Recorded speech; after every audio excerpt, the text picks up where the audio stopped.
منکرات په اړه یا د اقامې معروفات په اړه په دې باره کې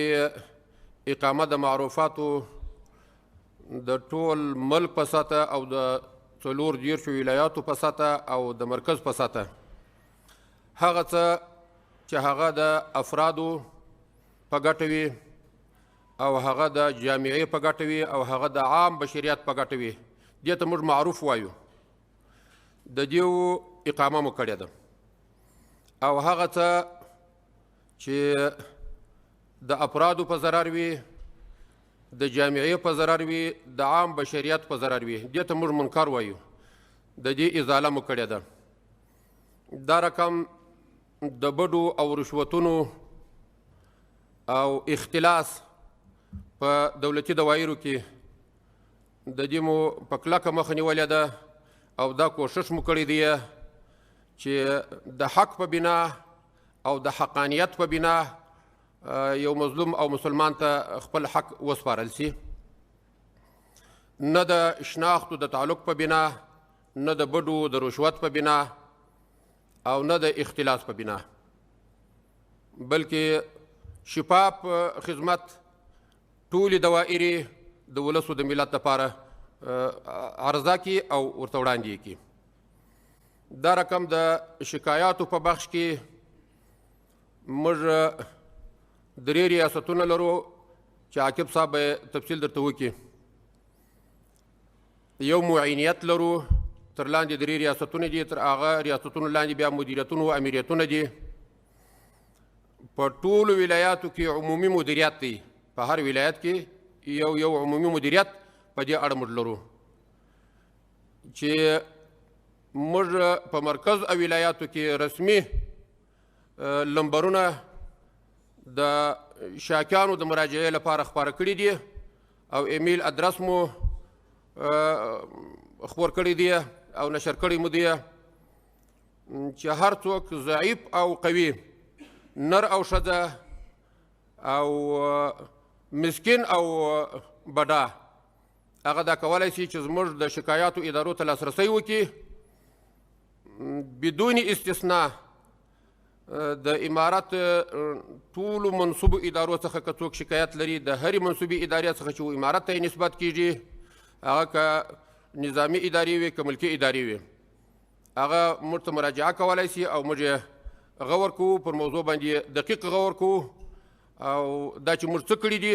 د کال په اوږدو کې هغه به عاقب صاحب تاسو ته بیان کړي دغه هغه اجمالي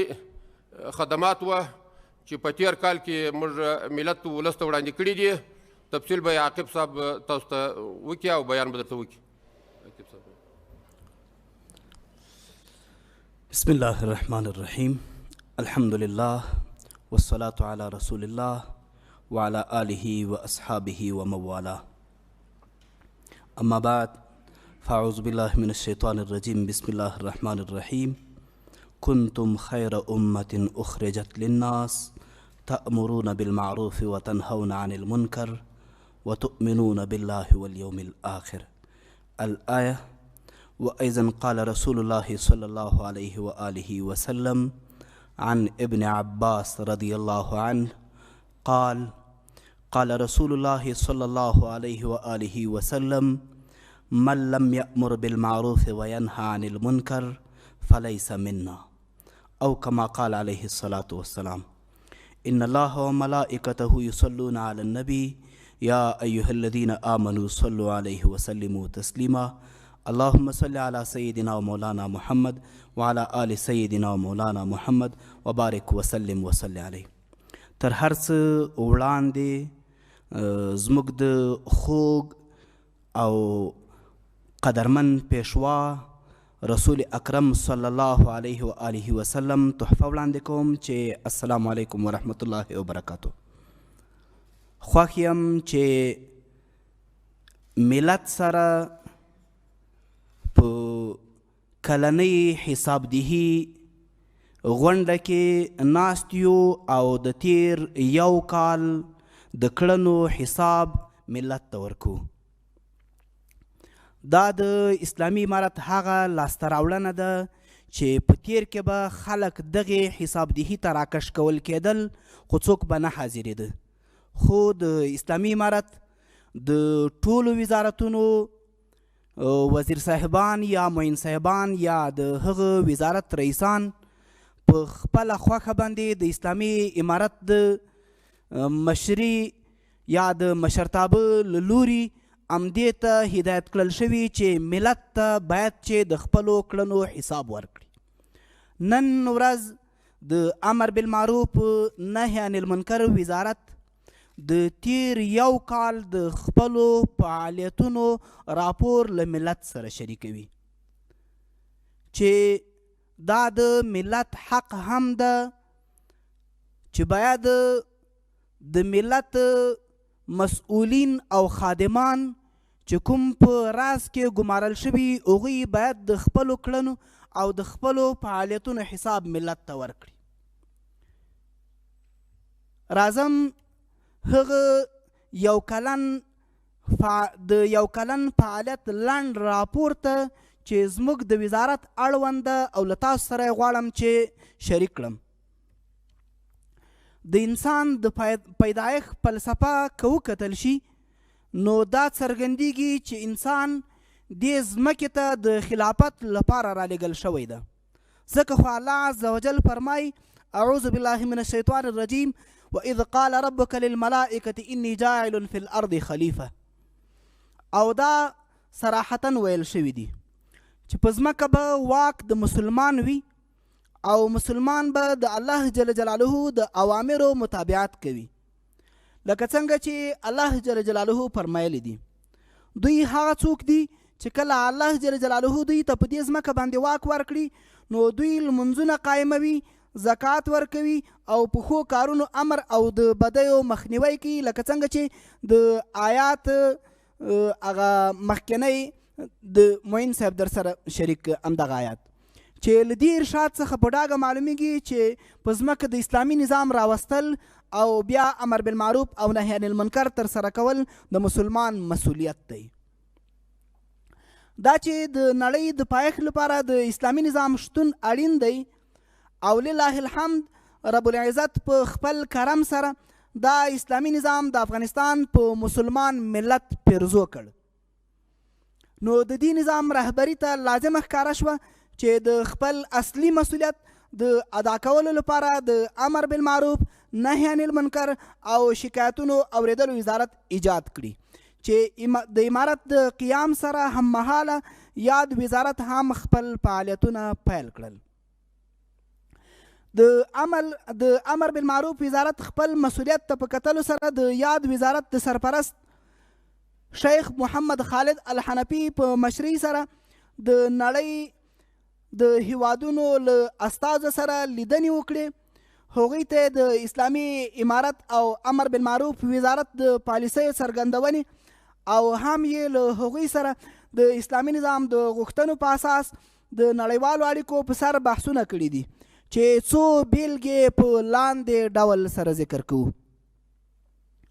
د اروپایي اتحادیې له استازي توماس نیکولسن سره د شیخ صاحب لیدنه، د ترکیې هیواد له سفیر جهاد ارګینای سره د شیخ صاحب لیدنه، د یونما له پخواني مشر دیبرالاین سره د شیخ صاحب لیدنه، د اسلامي هیوادونو د علماو د مجمع الفقه الاسلامي شورا له غړو سره د شیخ صاحب لیدنه، د ایران هیواد له دینی علماو سره د شیخ صاحب لیدنه او د یو لړ نورو هیوادونو له علماو سره ناستې یو څو بیلګې دي. یاد وزارت د خپلو فعالیتونو په اوایلو کې د هیواد د ګوټ علماو او قومي مخور سره د لوی جرګې خیمې په تالار کې ولیدل چې د ګذر وکیلانو، د ترانسپورت او نورو اتحادیو مشرانو او مسؤلینو هم پکې ګډون درلود ترڅو د یاد وزارت کاري طرز العمل هغوی سره شریک کړي او هغه ډول مو هیواد آماده شي څه ډول چې د اسلامي شریعت غوښتنه ده. همداراز چونکې په تیر کې یا په تیره اداره کې د نورو اقوامو او قشرونو د پاشلو او د اختلاف سره سره د علماو اختلاف ته هم کار ویل شوی و. په جلا نومونو باندې علما ویشل شوي وو. د دې وزارت سرپرست د هیواد له سلفي علما کرامو سره هم یوه ناسته وکړه او هغوی ته د هر راز مرستې ډاډ ورکړ او هغوی یې د اسلامي امارت او امر بالمعروف وزارت له کړنو څخه خوښي څرګنده کړه او کلک ملاتړ یې وکړ او همداراز هغوی ته اطمینان ورکړ چې اسلامي امارت یا د نوی نظام د هر چا لپاره ده، یوازې د یو مذهب خلکو لپاره یا یوازې د یوې ژبې خلکو لپاره یا یوازې د یو سمت خلکو لپاره نه، بلکې دلته هر څوک حق لري چې ژوند وکړي او په نظام کې خپل شتون حس کړي. د امر بالمعروف وزارت سرپرست په یوه ځانګړې ناسته کې د کابل پوهنتون له مسؤلینو سره او استادانو سره هم وکتل. له هغوی څخه د دې احساس په خاطر چې په هیواد کې پاتې دي او د خپل ملت بچیان روزي مننه وکړه او هم یې خپلو درنو مسؤلیتونو ته په سم ډول اجرا کولو ته وهڅول.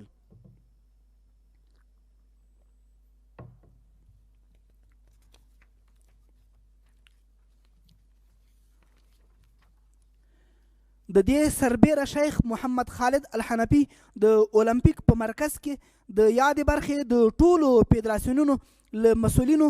ولایتي امیرانو او لوبغاړو سره هم یوه ناسته ترسره کړه او په دغه ناسته کې له هغوی ملاتړ څرګند کړ چې په همدې سلسله کې وروسته د وزارت له لوري د بایسکل ځغلونې سیالۍ هم سپانسر شوې تر څو لوبغاړي وپوهیږي چې د دوی همکاري کیږي او ټول نظام خصوصا د امر بالمعروف وزارت یې ملاتړی دی. سرپرست وزیر همداراز د پیشورانو د ټولو اتحادیو له مسؤلینو سره په استقلال هوټل کې یوه ناسته وکړه او له هغوی یې ملاتړ څرګند کړ. هغوی یې خپل کار ته وهڅول او ترې ویې غوښتل چې اسلامي شریعت د تجارت د ودې ملاتړی دی. دا راز د امر بالمعروف وزارت سرپرست د کاري ټیم په شمول د هیواد 23 ولایتونو لوګر، پکتیکا، پکتیا، خوست، غزنی، میدان وردګ، بامیان، بلخ، جوزجان، سرپل، فاریاب، سمنگان، تخار، بدخشان، بغلان، کونړ، نورستان، ننګرهار، لغمان، فراه، هرات، کندهار او هلمند ولایتونو ته سفرونه کړي او هلته د یادو ولایتونو له مسؤلینو او ولس سره لیدلي. مسؤلینو ته له ملت سره د نیک چلند، د معروفاتو د اقامې او منکراتو د ازالې سپارښتنې کړي دي. له نظامیانو سره په لیدنه کې هغوی د هیواد لا ښه خدمت ته وهڅول او هم یې د امیر د اطاعت سپارښتنې وکړې. نوموړي په یادو ولایتونو کې له ولسي خلکو څخه هم د دې اسلامي نظام د ملاتړ هیله څرګنده کړه او هم یې ورته د هر ډول مرستې ډاډ ورکړ او هم یې وپوهول چې اوس د مجاهد په نامو د نظام د یو غړي په نامو باندې هیڅوک نشي کولی چې چاته آزار او اذیت ورسي، چې وروسته په دې اړه باندې راځي چې هغوی ته ډاډ ورکړ چې اسلامي امارت هغه نظام ده چې د هر مظلوم آه پکې اوریدل کیږي او هیڅ چاته به اجازه ورنکړي چې د نظام د یو غړي په توګه باندې د یو چا حقوق طلب کړي. د امر بالمعروف وزارت د خپلو فرامینو د تشریح او پلي کولو لپاره په مرکز، کابل، ولایتونو، ولسوالۍ او حوزو کې هم محتسبین مقرر کړي چې د اسلامي حکمونو مطابق امر بالمعروف او نهی عن المنکر ترسره کړي. د یادو محتسبینو د روزنې لپاره یو ځانګړی ریاست د محتسبینو د اصلاح او روزنې ریاست شتون لري چې یاد ریاست په تیر یو کال کې مختلف آموزشي پروګرامونه ترسره کړي چې په لاندې ډول دي او دغه پروګرامونه د دې لپاره تر څو زموږ خپل محتسبین په داسې توګه باندې دعوت ترسره کړي څه ډول چې د رسول اکرم صلی الله علیه وسلم او د خدای جل جلاله امر ده. خو د همدې لپاره محتسبین هغه څوک ګمارل شوي چې هغوی فاضل علما دي، د حدیثو له دورې او د قرآن له تفسیر دوره څخه فارغ وي، په دین باندې په بشپړه توګه باندې آګاه وي تر څو دعوت په هغه طریقه وکړي څه ډول چې د اسلام شریعت یې سپارښتنه کوي.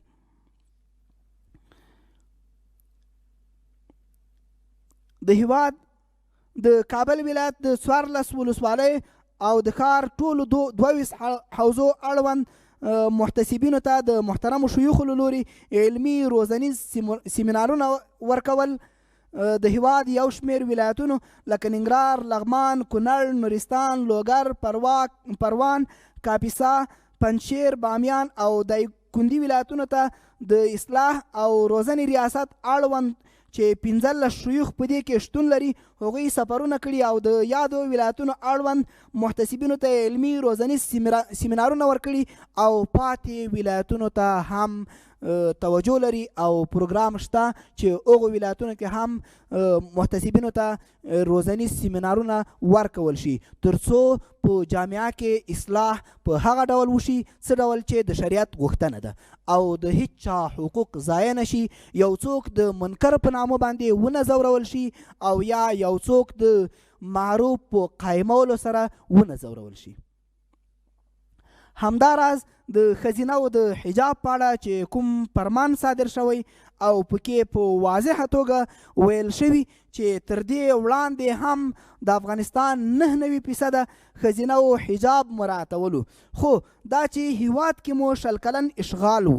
او د ځوانانو ترڅنګ زموږ د خویندو د بیلاري او غربي کلتور د ترویج هڅې شوې وي نو یو څه اثرات به ضرور کړي وي او ځینو خویندو به په ناخبري کې غربي دود ته مخه کړي وي. نو باید چې هغه خویندې حجاب مراعت کړي کوم چې له یوې مسلمانې خور څخه د شریعت غوښتنه ده او یو مسلمانه ښځینه دومره بې ارزښته هم نه ده چې هر کس او ناکس دی د هغې له محرم څخه بغیر نور افراد د هغې مخ ته وګوري، بلکې په اسلامي ټولنه کې یو مسلمانه خور دومره ارزښت لري چې د هغې له محرم پرته بل څوک د هغې مخ ته یا د هغې د نور وجود غړو ته د کولو اجازه نه لري او دا شریعت هغې ته یو ډول عزت، وقار او احترام په نظر کتلی او عزت یې ورکړی چې او همداراز په حجاب سره به له نامسلمانه ښځو سره هم توپیر شوی وي چې وروسته په ټول هیواد کې د افغان خویندو د افغان مسلمانو خویندو د غونډو په ترڅ کې ترې ملاتړ هم اعلان کړ چې په دې کې زموږ د اهل تسنن او اهل تشیع د دواړو خویندو غونډې درلودلې چې د کابل په دشت برچي سیمه کې او د هیواد په بامیان او په ځینو نورو ولایتونو کې د اهل تشیع اړوند خویندو او د هیواد په نورو ولایتونو کې د اهل تسنن اړوند خویندو د حجاب له دغه فرمان څخه د لویو او سترو غونډو په ترڅ کې ملاتړ اعلان کړ. د دې ترڅنګ د بې محرمه لرې سفر په اړه چې کوم ویل شوي هغه هم تر څو زموږ یوې مسلمانې خور ته څوک تکلیف ونه رسوي او محرم یې په هر وخت کې مشکل ته رسیدګي وکړی شي، ځکه ښځینه د تکلیفونو او مشقتونو برداشت تر ډیره حده پورې نه لري. خدای مکړه دا په دې معنا نه ده چې شریعت او یا اسلامی امارت او یا د امر بالمعروف او نهی عن المنکر وزارت زموږ په مسلمانو خویندو باندې خدای مکړه بدګمانه دي، داسې نه ده، بلکې لکه څنګه چې همدلته ویل شوي تر څو هغوی خوندي وي او دا اسلام ښځې ته په یو درنښت باندې قائل ده تر څو په لرې سفر کې د ښځې لپاره یو محافظ، یو ساتونکی او یو خادم شتون ولري، لکه څنګه چې په نورو برخو کې تر ډیره حده نارینه د ښځینهو لپاره خادم په اسلام کې ګرځول شوی، په دغه برخه کې هم اسلام د ښځینهو د لرې سفر په اړه باندې د محرم شتون د یو خادم او د یو ساتونکي په توګه باندې ویلی. همداراز په پارکونو کې د ښځینهو او نارینهو د ورځو د جلاوالي حکم هم د دې لپاره شوی و تر څو زموږ په افغاني سنتي ټولنه کې هر خور وکولی شي چې په آزاده توګه تفریح وکړي او هیڅوک داسې ونه ګڼي چې کلتور یا ټولنه اجازه نه ورکوي. ځکه تر دې وړاندې چې ښځینه او نارینه به په تفریحګاو کې یا په پارکونو کې دواړو ګډون کاوه، نو ځینو خویندو د خپلې ټولنې د کلتور له امله یا د اسلام د شریعت له امله نه غوښتل چې هلته په ګډه ګډون وکړي. نو له همدې امله اسلامي امارت دا درکړه چې زموږ په ټولنه کې هر خور وکولی شي چې پارک ته لاړه شي، تفریح ته لاړه شي، او د شریعت حکم هم د عدم اختلاط ده. نو د پارکونو د جلوالي په اړه وویل شول. د دې ریاست د رئیس په مشري د کابل ښار له ځینو پارکونو لکه چلستون باغ، باغ وحش، د حبیب الله زازي پارک شهر څخه لیدنه شوي او داسې نور پارکونو څخه، او هلته مسؤلینو او مراجعینو ته د امر بالمعروف وزارت سپارښتنې اورول شوي دي. همداراز د امر بالمعروف وزارت د خلکو د شکایتونو اوریدلو په موخه یو ځانګړی معاینت لري چې د دې معاینت تر چتر لاندې د شکایتو برخې لپاره 3 ریاستونه او یو ریاست د نظامی امر بالمعروف شتون لري. د شکایتو د برخې 3 ریاستونه: لومړی ریاست د سمع او تصنیف، دویم د تحلیل او بررسی، دریم د ارجاع او پیگیری ریاستونه کار کوي. او دا ریاستونه د دې لپاره وضع شوي تر څو د هیڅ مظلوم مسلمان حقوق طلب او ضایع نشي، او د اسلامي امارت د مشرتابه له لوري د افغان ځورېدلي او کړېدلي ملت د حقوقو د نه ضایع کېدو لپاره د جدي توجه له امله ځانګړی معاینت د دې لپاره وضع شوی. چونکې مخکې معین صاحب یادونه هم وکړه چې د دغو ریاستونو سربیره د هیوادوالو د اسانۍ لپاره موږ 4 نمبرونه او یو د ایمیل ادرس هغه وخت نا وخت د رسنۍ له لارې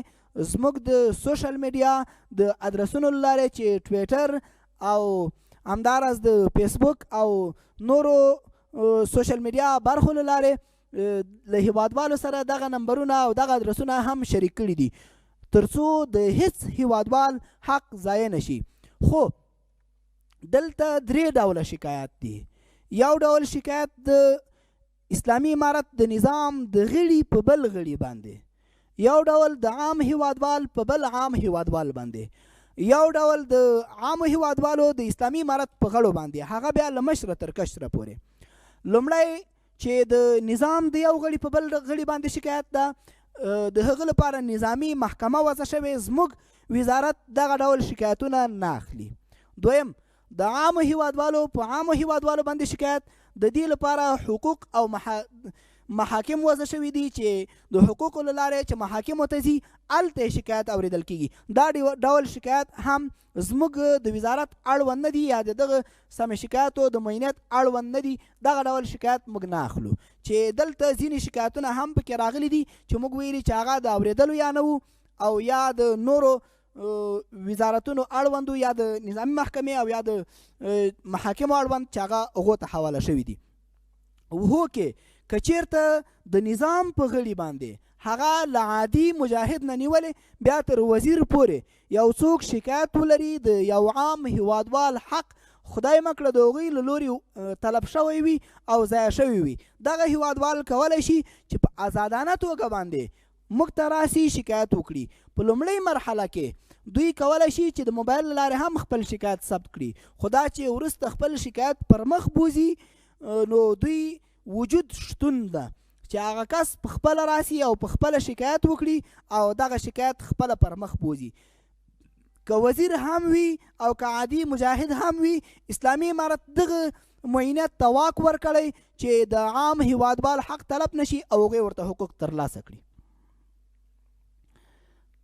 دا راز یاد ریاست د ټلیفونونو لارې یا د مخامخ له لارې 1009 شکایتونه له مرکز کابل ولایتونو او ولسوالیو څخه ثبت کړي او تصنیف شوي دي. ټول ټال زموږ د سمې شکایاتو برخې ته له ټول هیواد څخه 1009 شکایت په تیر یو کال کې ثبت شوي دي چې د دې اکثره برخې حل شوي دي او ځینې نور یا د اورېدلو وړ نه وو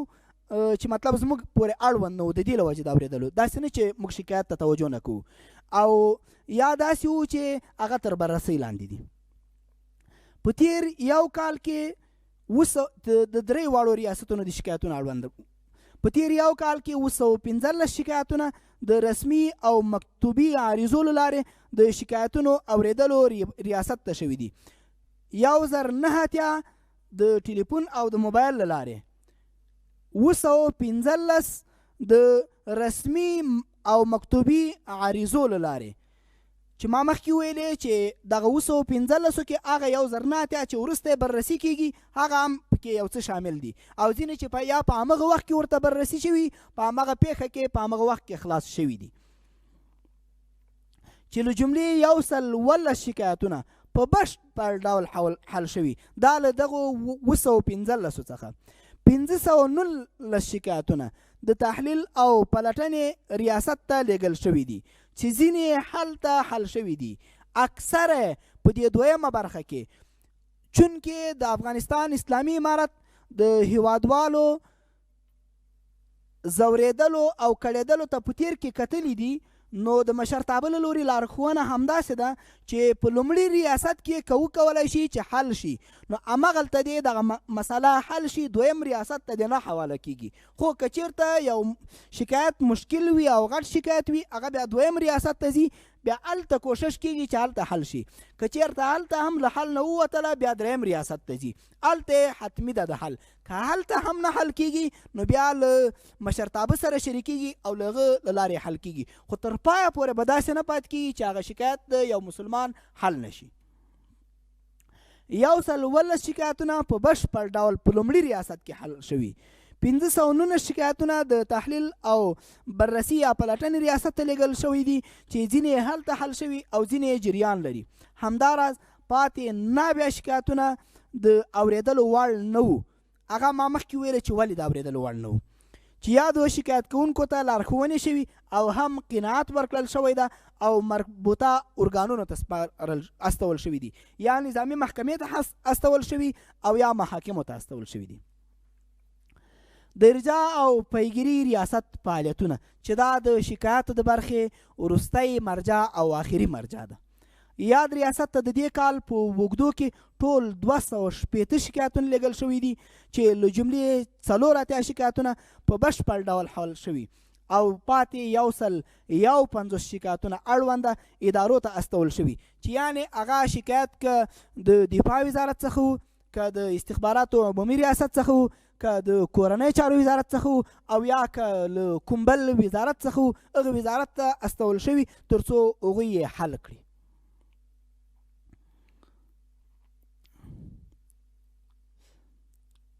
چې له جملې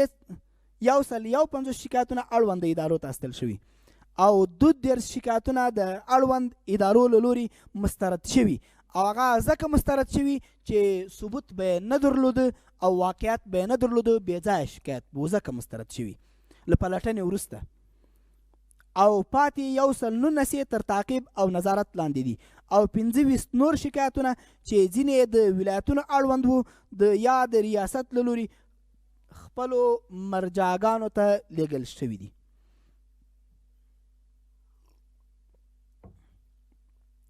باید ووایو چې امر بالمعروف او نهی عن المنکر وزارت په نظامی برخه کې د اصلاحاتو د راوستلو په موخه یو نظامی معینت ایجاد کړی دی چې دا معینت په نظامی برخه کې د ازاله منکراتو ریاست چې مخکې مو ویلې چې د سمې شکایاتو ترڅنګ یو د نظامی برخې ریاست هم لرو چې د دغو 4 واړو ریاستونو مشري د معین صاحب تر سرپرستۍ لاندې ده. دا معینیت په نظامی برخه کې د ازاله منکراتو ریاست په ګډون په نظامی لیکو کې د منکراتو له منځه وړلو لپاره فعالیتونه کوي چې تر دې مهاله د هیواد له ټولو قلي اردوګانو، نظامی روزنتونونو، نظامی ځایونو او آن له ټولو حوزو څخه لیدنې کړي دي او نظامیانو څخه په جدي ډول د امیر المؤمنین د اطاعت او اړونده فرمانونو د عملي کولو غوښتنه او سپارښتنه ورته کړې چې په دغه برخه کې موږ تر ډیره حده پورې جدي یو. له عامو هیوادوالو سره تر ډیره حده پورې د توصیو له مخې خپل کارونه پر مخ وړو او خپلو نظامیانو سره بیا جدي برخورد کوو، ځکه د حکومت اصلاح دا د رعیت اصلاح ته تر ډیره حده پورې لار برابروي او لار هواروي. د یادونې وړ دی چې د پلازمینې کابل په زړه کې هره میاشت ټولو وزارتونو، لویو ریاستونو ته او نظامی قرارګاهو ته د وزارت له لوري 3 هیئته مقرر کیږي چې له ټولو ځایونو څخه لیدنه کوي تر څو له شریعت سره سمه حکومتولي رامنځته او ټول کارکوونکي هغه ډول برابر شي چې اسلامي شریعت یې غوښتنه کوي. خاص کار د دفاع وزارت، د کورنۍ چارو وزارت او د استخباراتو لوی ریاست ته د نظامی معین مولوي عبدالرحمن منیر صاحب په سرپرستي هیئت لیږل کیږي تر څو لومړی خپل نظامیان آماده او جوړ کړو، ځکه بیا به ترې عام خلک هم اخذ وکړي. د دې ترڅنګ 2 ځله ولایتي رئیسانو یعنی زموږ د امر بالمعروف نهی عن المنکر او شکایتونو اوریدلو وزارت ټولو ولایتي رئیسانو او ټولو ولایتي او د مرکز امیرینو او ټولو محتسبینو ته په مرکز کې سیمینارونه دایر شوي 2 ځله. یو ځل د شکایاتو د برخې مدیرانو ته تر څو هغوی وپوهول شي چې په سمه توګه د هیوادوالو شکایت واخلي او د چا حقوق ضایع نشي، او یو ځل مالی او اداري مدیرانو ته د عمومي مالی او اداري رئیس په سرپرستۍ حاجی حمیدالله امین صاحب له لوري د هیواد په کچه سیمینار دایر شوی تر څو په ولس کې له خلکو سره د دین او شریعت مطابق چلند وکړي او د هیڅ مسلمان حقوق طلب نشي، د هر مظلوم په سمه توګه واوریدل شي او همداراز اداري چارې په سمه توګه له درغلیو څخه پاکې ترسره شي. واخر دعوانا ان الحمدلله رب العالمین. د جناب معین صاحب او عاقب صاحب له معلوماتو یوه نړۍ مننه او اوس د موضوع په تړاو باندې د خبریالانو پوښتنې اخلو. البته یوه یادونه کوم په پیل کې له ټولو خبریالانو نه بیا په درنه هیله کوو چې صرف یوه پوښتنه مطرح کړي د موضوع په تړاو ټولو خبریالانو ته وخت ورسیږي. په پیل کې هجرت الله ته وخت ورکوو له پژواک اژانس نه چې خپله پوښتنه مطرح کړي. ډیره مننه هجرت الله کاکړ. ما د پژواک خبریال دا چې عاقب صاحب یو کړل راپور تا ولوست نو یو 2 پوښتنې مې دي لنډې. یوه پوښتنه موږ ویلې چې ټولو ته نوبت ورسیږي. یوه پوښتنه دا ده چې تاسو د فرمان د حجاب فرمان یادونه وکړه. تر اوسه پورې په تیر یو کال کې چې کله فرمان صادر شوی د هغه وروسته داسې کومه پیښه شوې چې ځینې کورنیو غړو حجاب نه وي مراعات کړی او د هغوی ولي تاسو یاد وزارت ته جلب کړی وي راغوښتی وي. بل پارکونو خبره تاسو کېږي چې ټولو ته نوبت ورسیږي. بخښنه غواړم. عمران له بریا نیوز نه یوه پوښتنه ټول باید مطرح کړي. من عاقب صاحب محترم عمران فضلیم. عاقب صاحب په ډیرو سیمو کې میرمنې شکایت لري چې د امر بالمعروف متعصبین یوه خبره دوی ته نه کوي. په ځینو سیمو کې وایي چې باید د افغان دود کومه چادري چې ده هغه باید دوی واغوندي او په بلې سیمې کې بیا ویل کېږي یا کومه بورقه چې ده هغوی دغه باید واغوندي. د امر بالمعروف وزارت لخوا نه هغه ځانګړی شوی حجاب کوم یو ده تاسو ووایئ. او بل دا چې ډېره مننه ستاسو پوښتنه واخیستل سوله. یو بل او بل دا چې یوه پوښتنه ټولو دا ژورنالستانو مهمه ده او بل دا چې تاسو څومره ښځینه محتسبین لرئ ځکه چې د افغانانو د کلتور په هغه ښځینهو ته باید ښځینه وي کوم هغه چې دي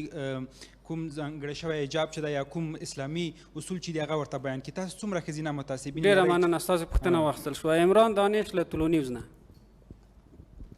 عمران دانش بسم الله الرحمن الرحیم لومړی پوښتنه دا د اومې ناحیې په سیمه کې یو مکتوب خپور شوی چې په هغې کې 15 مادې دي په یوه ماده کې راغلي چې په هغه ودونو کې چې هلته ستاسو سرود غږول کېږي دوکانداران د کراکري سامان نه ورکوي واقعیت لري او که نه لري بله پوښتنه په تېر یو کال کې ستاسو محصریت مثلا څه دی د حجاب په برخه کې تاسو یادونه وکړه همداسې مثلا خلکو ته توصیې کوئ آیا تر دې مخکې چې مثلا څومره خلکو حجاب مراته اوس یې لا هغه زیات مراته آیا تر دې مخکې چې څومره خلک مانځه ته تلل یا مثلا دینی برخه کې فعالیت کوي اوس لا هغې زیات کوي که کوي په کومه کچه باندې او نظامي برخه کې یو پوښتنه بله کوم چې یو کال کې څومره کسان تاسو له عملیاتي ځواکونو له لیکو څخه ښکلي دي که دې برخه کې معلومات راکړئ تاسو دې برخه کې جدي یاستئ ډېره مننه مهرباني جناب معین صاحب د لومړۍ پوښتنې په جواب په اړه چې د حجاب فرمان په اړه باندې څوک نیول شوي تر اوسه یې نه دي نیول شوي دا چې زموږ ټولنه یو مسلمانه ټولنه ده او افغانان په ټوله نړۍ کې په اسلامیت کې یا په اسلامي احکامو ته په ژمنتیا کې ساری نه لري تاسو به ښه درک کړي وي چې د سیمې ځینې هیوادونو ته هغه خلک چې هغوی غوښتل چې خپل کلتور او خپل دین ته وده ورکړي او په نورو هیوادونو باندې اشغال کړی خو په هغو هیوادونو کې په وړاندې هغه ډول برخورد نه ده شوی خو کله چې دوی افغانستان ته راغلي دي د افغانانو له سخت غبرګون سره مخ شوي او هیڅ چاته یې دا اجازه نه ده ورکړې چې دلته د خپل کلتور خپل فرهنګ او خپل دین په افغانانو باندې ومني په لنډه یوه پیړۍ کې د افغانانو اسلام او دین ته ژمنتیا له دې نه ښه معلومولی شو چې دلته انګریزان راغلل ماتې وخوړه دلته روسان راغلل ماتې وخوړه دلته امریکایان جامه ناټو راغلل هغوی ماتې وخوړله دا د افغانانو دین او دیني احکامو ته ژمنتیا په ګوته کوي نو د حجاب په اړه باندې هم ویلی شم چې زموږ خویندې څومره چې زموږ ورونه دینی احکامو ته ژمن دي همدومره زموږ خویندې هم دینی احکامو ته ژمنې دي او د تیر اشغال په دوران کې موږ د خپلو خویندو داسې خویندې هم لرو چې هغوی د اشغالګرو په وړاندې خپلو ځانونو پورې بمونه تړلي وي باروتو واسکټې تړلي او بهرنیو باندې ځانونه الوزولي خو دلته بهرني اشغال ته اجازه نه وي ورکړې دا د زموږ د خویندو اسلامي احکامو ته ژمنتیا په ګوته کوي دا چې د مجاهدینو څومره خدمت کوو او په څه ډول اخلاص خدمت کوو هغه بیل باب ده خو په تیر کې هم په همدغه فرمان د حجاب کې ویل شوي چې 99% زموږ خویندې حجاب مخکې هم مراعات کوو خو وکې ځینې به له غربي کلتور څخه په ناخبرۍ کې متاثرې شوي وي او یو څه به یې اثر پرې کړي وي نو موږ کله چې د فرمان د حجاب راغی ډیرو خویندو مو حجاب عملي کړ خو له هغه وروسته یا چې ځینو خویندو ته نه ورسېدلی او یا سمې پوه شوې نه وي داسې به ترسره شوي وي خاص کر د کابل ښار کې ولایتو کې موږ تر ډېره حده پورې بیخي مشکل نه لرو په کابل ښار کې هم ډیر کم چې په فیصدي باندې هم نه ارزي چې یاد یې کړو اوس وخت کې هغوی به نو عملي کړی چې ولی راغوښتل شوی او هغوی ته د شریعت حکم واضح شوی چې دا د اسلامي امارت یا د امر بالمعروف وزارت غوښتنه نه بلکې د اسلام غوښتنه هیڅ ډول مشکل نه ده ورسره درلودلی او هغه مسله حل شوې د حجاب په فرمان کې دویمه پوښتنې ته راځم په واضحه توګه ویل شوي چې چادري او برقه دا هم حجاب ده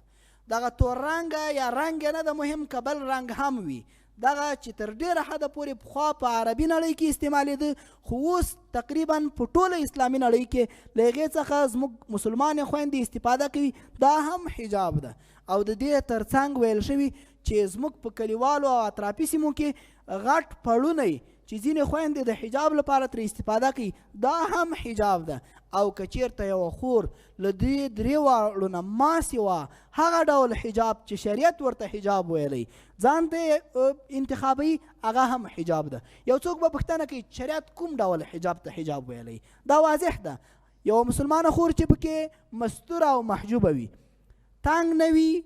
باریک او نازک نه وي مزین او معطر نه وي له هغه ډول لباسونو سره چې غیر مسلمان خلک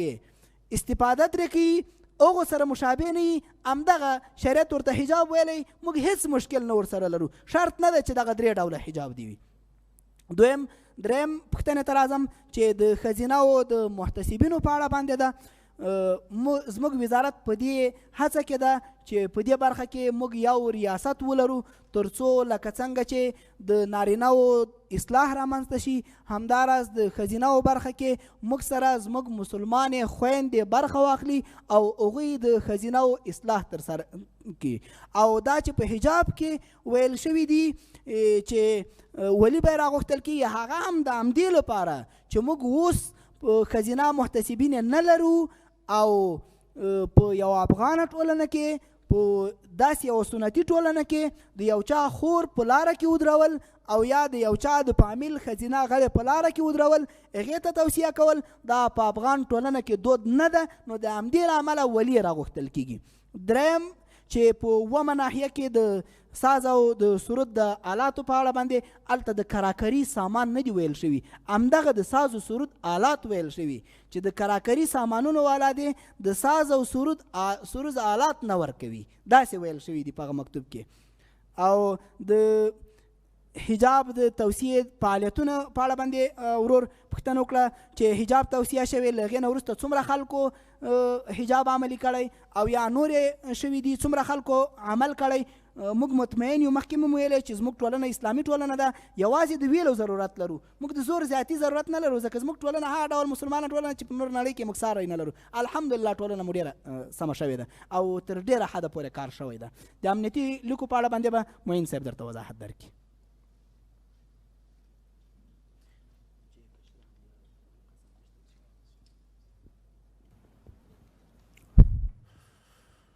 الحمدلله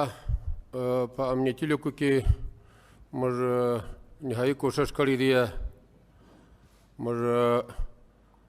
19 ولایاتو ته سفرونه کړي دي د دا درو ادارو مربوطه ارګانو ته ورغلي یو نظارت او څارنه مو کړې ده لکه دفاع وزارت لکه داخله وزارت مربوط ارګانونه او لکه د استخباراتو مربوط ارګانونه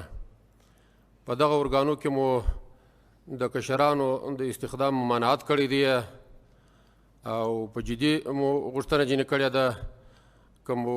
څوک لیدلی دی په دې ارګانو کې کشر چې په یو ځای کې استخدام شوی هغه مو اخراج کړی دی او په نشه روږد کس چې دی هغه که په دغه درو ارګانو مربوطاتو کې وي هغه مو هم اخراج کړی دی او که څوڼې د سنت خلاف وي هغه مو مکلف کړي دي چې څوڼې دې پر سنت برابري کې دا رقم کې ژیرې وهلي یا خریلي وي هغه مو اخراج کړي دي خو دا درې رقمه کسان موږ دا درې رقم اخراج کړي دي دا یو رقم مو په اصلاح باندې امر کړی دی یعنې که څوڼې د چا د سنت خلاف وي هغه مو په اصلاح امر کړی دی چې څوڼې دې پر سنت برابري کړه او که کشر یو ځای استخدام شوی وي هغه مو اخراج کړی دی که په نشي موادو روږد کس یو څوک یو ځای استخدام شوی وي هغه مو اخراج کړی دی او که ژره وهونکی او ژره خورونکی یو ځای استخدام شوی دی هغه مو اخراج کړی دی او دا مو په 15 ولایتو کې دا فعالیت پر مخ وړی دی دا رقم په مرکز کې او دا فعالیت په نورو ولایتو کې هم د آینده دپاره جریان لري چې ټول ولایتو ته به انشاءالله غځېږي کوشش به کېږي چې موږ خپل مجاهدین او خپل د صفوفو خلک پر شریعت برابر کو او اصلاح کو او شفاف خدمت ته آماده کو تر څو وکړی سو چې بیا ولس ته هغه څه چې موږ په ځان کې راوستلي هغه څه ووایو او په هغه څه یې مکلف کړو. ډیره مننه بخیر اوسئ بیا به آخر کې انشاءالله نورې خبرې کوو اوس یو ځل بیا زه پوښتنه کوم البته چې یوه مهمه پوښتنه مطرح کوي یوه که چیرې نورې پوښتنې وي آخر کې عاکس صاحب ستا د کنفرانس په پای کې بیا تاسو ته په جداګانه ډول جوابونه وایي. زه باید دومره ووایم چې د 800 څخه نیولې تر 900 پورې دغه تعداد په ټولو هیواد کې رسیږي چې کشران له صفونو څخه ویستل شوي دي او یا داسې کسان وي چې هغوی نااهله وي هغه له صفونو څخه ویستل شوي دي. خو په دې کې لکه څنګه چې معین صاحب وضاحت درکړ موږ غواړو چې خپل ډول خپل مجاهدین مو په هغه ډول برابر کړو څه ډول چې موږ امر کوو یا شریعت امر کوي، د شریعت غوښتنه څه ډول چې وي، تر څو د نورو خلکو لپاره دا یو مثال او یوه الګو وګرځېږي. مخکې مو ویلی چې له خپلو نظامیانو سره جدي برخورد کوو او خپلو نظامیانو ته مو جدي توجه ده. ډېره مننه. سید عمر صاحب له سلام وطندار راډیو نه.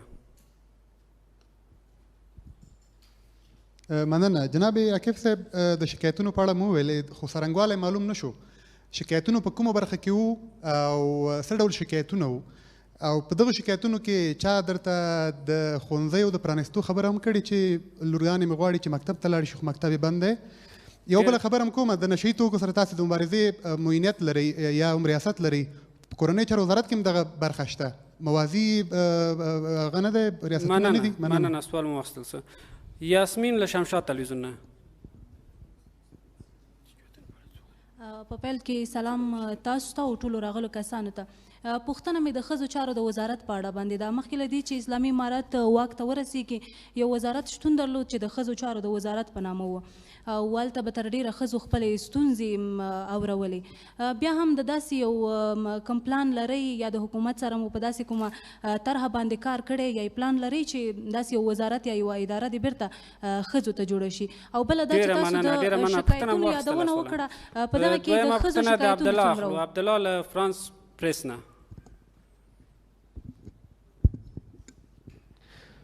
السلام علیکم ورحمت الله. زما پوښتنه عاکف صاحب دغه ده چې تیر څو ورځو کې چې یو کنفرانس تاسې په ارګ کې دایر کړی و د امر بالمعروف، په هغه کې وزیر صاحب خپله نارضایتي د طالبانو یا د اسلامي امارت له خپلو لیکو نه وښودله چې د مشرتابه اوامر او بالخصوص که زه یادونه وکړم او د هغه نقل قول راواخلم مشخص ډول باندې وویل چې متعدد ودونو په مورد چې کوم فرمان صادر شوی و هغه نه د عملي شوی او د ویښتانو د اصلاح په مورد باندې ډېره نارضایتي وښودله چې دا نه د عملي شوی. حتی دومره وویل چې مخکې د اسلامي امارت په لیکو کې خلکو خپل ځانونه قربانول، اوس حتی خپلې څڼې یا ویښتان نشي. دا د وزیر صاحب نقل قول ده. نو تاسې او برعکس بیا د ملکیانو په مورد باندې یا د میرمنو په مورد چې زه ووایم کوم فرامین چې صادر شوي وو هغه رضایت تاسې هم څرګندوئ، وزیر صاحب او ستاسو ټولو مسؤلینو وار په وار دې نه څرګند کړی. نو آیا تاسې ګڼئ چې د ملکیانو په نسبت باندې ستاسو په خپلو لیکو کې د مشرتابه د فرمانونو په مورد باندې نافرماني او سرغړونه مخ په زیاتېدو ده او یا هم امر بالمعروف وزارت په دې کې پاتې راغلی چې په هغوی باندې ډېره مننه. پوښتنه مو واخیستل سوله. وروستۍ پوښتنه فرهناز له آریانا نیوز نه. تشکر بسیار زیاد. سلام بر همه. عاکف صاحب شما حجاب را ارزش بر خانم‌ها گفتین، درست است؟ اما در این مدت که مکتب‌ها بر روی دخترای بالاتر از صنف ششم بسته نبود، وزارت امر به معروف یک حداقل یک اعلامیه را نداد که ما می‌خواهیم مکاتب بر روی دخترها باز شود. موقف وزارت امر به معروف در مورد باز شدن مکاتب چی است و ای که مسئولان امارت اسلامی در مورد حجاب خانمات تاکید بسیار زیاد دارند، اما متاسفانه دیده میشه که در سر جاده ها و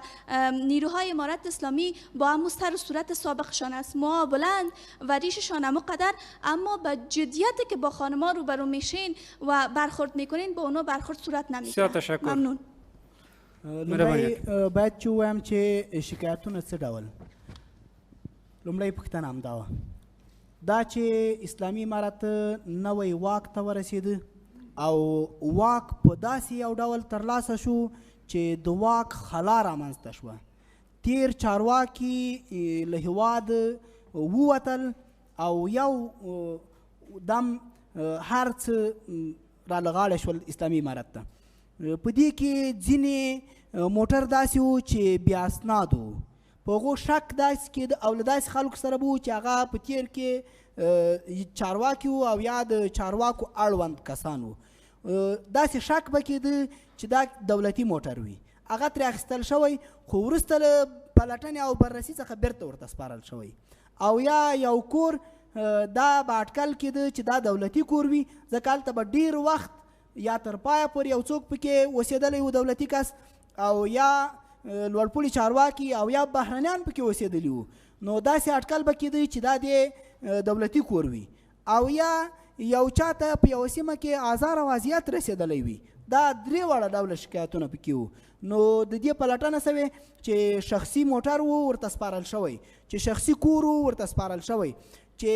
چا څوک زورول شوی وي یعنی وهل شوی وي، ټکول شوی یا بده خبر تهدید ورته شوی وي، که چېرته د هغه له لورې معاف شوی وي همدلته عفو ورته کړې، که نه محکمې ته لیږل شوي، او باقي وروسته جریان یې د محکمې په اړه ده چې هغوی څه ډول سزا ورکړي او یا څه ډول سزا ورکول شوې، هغه محاکم په خپل کلني راپور کې به یې تاسو سره شریک کړي یا به یې شریک کړي. دویم د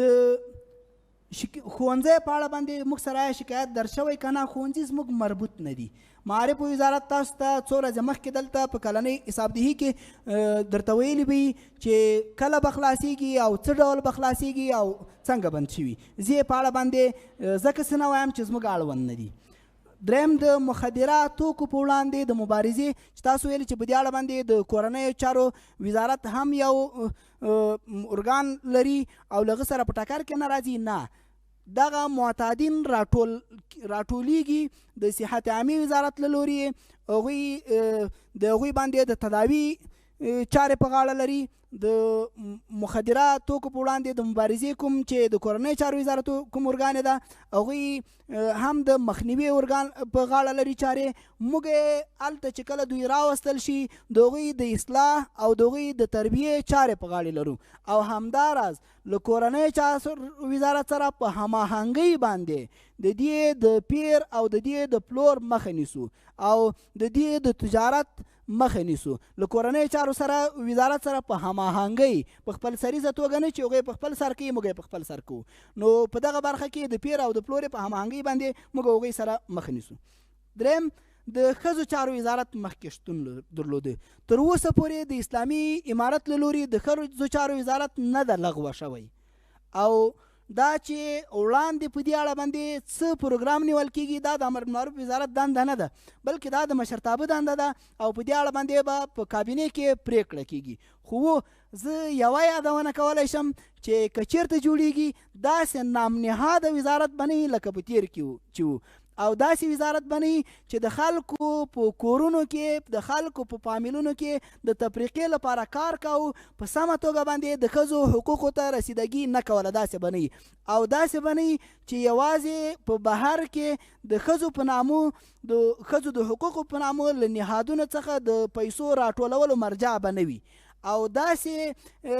اداره به نه وي چې یوازې د ښځو چارو وزارت په نوم باندې وي او په دغه نامو باندې ځینې ښځې د ټولو افغان ښځو په حقوقو باندې خېټه واچي او په دغه نامو باندې پیسې ترلاسه کړي، بلکې په واقعي توګه او په سمه توګه باندې به د ښځو لپاره کار کوي. د ښځو د شکایتونو په اړه باندې باید ووایم وکې زموږ د شکایتو برخه هغه عامه ده. د نارینه هم شکایت کولی شي او ښځینه هم شکایت کولی شي، دواړه برخه شکایتونه شته. د متعدد ودونو او د ویښتانو د اصلاح په اړه باندې دومره ووایم چې مخکې معین صاحب ویلې چې د ویښتانو اصلاح ترسره شوې او موږ په دې اړه باندې نارضایتي نه ښیو، او بلکې په هماغه ورځ باندې وزیر صاحب په ارګ کې چې کومه غونډه وه په هغه کې ویلې چې اوس مهال د کورنیو چارو وزارت له لوري چې څوک ثبت نام کیږي او یا په نورو ادارو کې چې ثبت نام کېږي زموږ نظامي خلک، هغوی لپاره شرط دا ده چې څڼې به یې کمې، تر هغو پورې هغوی نه بایومټریک کېږي چې تر هغو پورې څڼې کمې نه وي. نو دا ښه اسانه لاره هم ده او موږ په دې اړه باندې توانېدلي یو تر ډېره حده پورې دا اصلاح شوې. باقي چې یو څوک وایي چې بیخي دې ویښتان نه لري، نبی علیه صلات وسلام 3 ډوله ویښتان پریښي دي، لما، جمعه او وفره، او دا سنت ده چې اخري اندازه تر وږو پورې ده. نو دومره کې شریعت هیڅ مشکل نه ورسره لري، بلکې سنت ده. که یو څوک د سنت په نیت باندې پرېږدي ثواب هم لري. د دغه متخلفینو په ارتباط باندې چې یا نشي مواد استعمالوي او یا څڼې پر سنت نه برابروي او یا ژره پر سنت نه برابره او یا نور هغه فرامین او هدایات چې د مشرتابه و نظامیانو ته متوجه وي هغه په ارتباط باندې موږ د درو وزارتونو د مشرانو سره خبره کړې ده هغوی په دې باندې قانع کړي دي چې هغوی دا وایي چې متخلفین چې یو څوک اصرار په تخلف باندې د فرامینو د هدایاتو سره د مشرتابه کوي هغوی موږ په بایومتریک کې نه راولو لکه عاقب صاحب چې وویله او نه بایومتریک وو او په صفوف کې نه داخلوو نو هغوی سره موافقیت ته رسېدلي انشاءالله د دې لارې به د دغه اموراتو جدي مخه نیول کېږي او کوشش به ورباندې روان انشاءالله زموږ د وزارت د نظامی برخې معاینات هم په دې لټه کې دا مخکې مو ویلې چې قلي اردوګانو ته ځي نظامي حوزو ته ځي او نظامي مراکزو ته ځي له هغه لارې هم اصلاح کوو د بایومټریک لارې هم له هغې لارې هم اصلاح کوو نو او دریم دا چې زموږ نظامیان په اطاعت کې ساری نه لري لکه څنګه چې شیخ صاحب عمل ته په هغه ورځ ویلې چې په تیر کې زموږ نظامیانو هغه ډول قرباني ورکړه چې له خپلو سرونو تیر شول او داسې قرباني یې ورکړه چې په ټوله نړۍ کې موږ ساری نه لرو چې بې معاشه سرتیري او بې معاشه عسکر د 20 کاله جګړه وکړي او د ټولې نړۍ په وړاندې د یرغلګرې نړۍ په وړاندې د جګړه وکړي او بریا دې هم ترلاسه کړي دا د اطاعت یو سمبول بلل کېږي زموږ نظامیان نو په دې اړه موږ مشکل نه لرو د متعدد ودونو په اړه باندې د امیر المؤمنین حفظه الله ورعا له لوري زموږ مسؤلینو ته د متعدد ودونو په اړه باندې ځکه ویل شوي چې دلته په افغان ټولنه کې هر چا امتحان ورکړ خو هیڅوک هم په امتحان کې تر ډیره حده بریالي نشول او اسلامي امارت هغه ټولۍ ده چې له سقوط وروسته چې یعنی له واک له لاسه ورکولو کنه ماته نه وه ځکه ماتې هغه بلل کېږي چې یو څوک دې له خپلې مبارزې په شا سي او د اسلامي امارت غړي له اولې ورځې بیا له مبارزې نه په شا نه وو نو خو له واک له لاسه ورکولو څخه بیا چې واک ته رسیږي دا په افغان ټولنه کې موږ مثال نه لرو یوازې د اسلامي امارت ده چې له واک له لاسه ورکولو څخه هم بیا هم واک ترلاسه کړل او دا د ملت همکاري ده او د ملت ډیر باور ده زموږ په مسؤلینو باندې له همدې عمله د امیر المؤمنین حفظه الله ورعا له لوري دغه فرمان صادر شوی تر څو زموږ ملت زموږ په مسؤلینو باندې بدګمانه نشي چې په ډیرو مصارفو باندې ودونه کوي او بې ضرورته ودونه کوي د دې اړه باندې ویل شوي چې متعدد ودونو څخه په ډیرو مصارفو او بې ضرورته ودونو څخه خودداري وکړي لپاره د دې چې د ملت مو هغه باور له لاسه ورنکړي کوم چې د اسلامي امارت په غړو باندې لري او کوم چې بې سارې قرباني د اسلامي امارت سره په 13 کلنه دوره کې ورکړه دا متعدد ودونو کې څه شرایط او قیودات هم شته یو دا قید پکې کې دي چې مسؤلین به دا کار نه کوي یعنې عام افراد مجاهدین تر دې حکم نه دي لاندې مسؤلین مجاهدین تر لاندې دي دوم هغه څوک مستثنا دی چې هغه یا اولاد نه کېږي مطلق او یا نارینه اولاد نه کېږي دا ورنه مستثنا دی دریم هغه څوک مستثنا دی چې هغه یو کونډه په کور کې پاتې او هغه په خپله خوښۍ باندې د ده سره غواړي واده وکړي دا هم مستثنا دی څلورم هغه څوک مستثنا دی چې هغه خپله دارایي و شتمني و او خپلې پیسې لري د خلکو ګمانونه نور باندې کېږي دغه څلورم کس به البته د مشرتابه څخه اجازه اخلي او بیا به یې کوي دغه قیودات ورپکښې کې دي او د مکاتبو په اړه باندې بیا دومره ویلی شم چې هغه زموږ مربوط نه دي څو ورځې وړاندې د پوهنې وزارت چې کله دلته کلنۍ حسابدهي وه هغوی به په واضحه توګه باندې ویلي د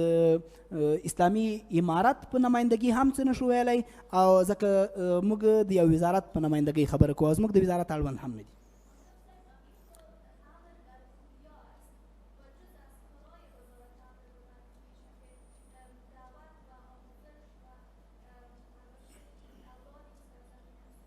په هغه ورځ باندې شاید هغوی ویلي چې بند نه دي بلکې د امیرالمؤمنین په فرمان کې هم د معطلوالي خبر راغلی د بندښت خبره نه ده راغلې دا چې څه ډول خلاصیږي او کله خلاصیږي دا تر موږ پورې تړاو نه لري بیا وایم خو که چېرته بند شوي وای نو بیا امر په معروف موږ باید چې ورته ویلي وای خو دا بند شوي نه دي د اسلامي امارت فرمان کې هم د امیرالمؤمنین فرمان کې هم راغلي د معطلوالي او د پوهنې وزارت هم د معطلوالي خبره کوي ډیره مننه د امر بالمعروف نهی عن المنکر او شکایتونو اورېدلو وزارت نظامي مرستیال محترم مولوي عبدالرحمن منیر صاحب د پنل له نورو غړو او ټولو ګډونوالو نه مننه کوو. زموږ اولي برنامه پای ته ورسېده. دویمه برنامه م البته چې د حج او اوقافو وزارت وه د یو لړ تخنیکي ستونزو له کبله د نن لپاره ځنډېدلې ده. هر وخت چې دوباره تنظیم شوه بیا تاسې په جریان کې پرېږدو. او د وزارت د کړنو او فعالیتونو راپور په آخر کې ستایي موږ همکارانو تاسو ته وشي. پاتې ورځ مو په خیر.